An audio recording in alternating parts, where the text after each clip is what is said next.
All right, we got section 3.2, properties of parallel lines. So the essential understandings for this unit is that there are some special angle pairs formed when we have parallel lines in a transversal, and they are either congruent or supplementary.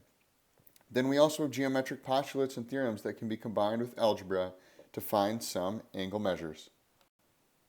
So if I give you these two sets of parallel lines, and remember one way to show that they're parallel is if they have these two double lines here, or really it's just a line like this, and say we had another set over here of parallel lines, we could use two of them like this to show that those are parallel.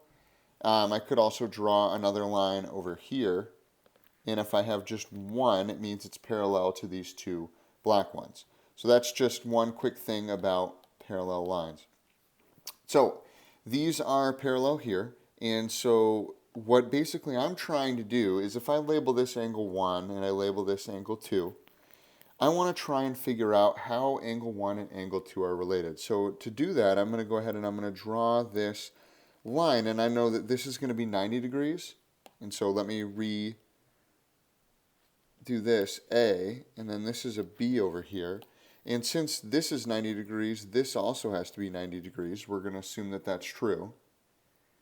And then what I'm going to have here is I'm going to have a triangle, and we know that triangles equal 180, so I know 180 is equal to angle 2 plus, we have a small angle A, plus that 90 degrees, right? So now I know here, if I split that up into little pieces, I have angle B is equal to 90 degrees. And just to start off, angle A plus angle B, that's equal to angle 1, because I split that into two pieces using the angle addition postulate, right? Because this was the original angle 1. So if I do that, I can go ahead and I can say that this B is getting substituted in for the 90 degrees, because they're the same. So I've got 180 is equal to angle 2 plus angle A plus angle B. Now I'm going to use the idea that angle A and angle B is equal to angle 1.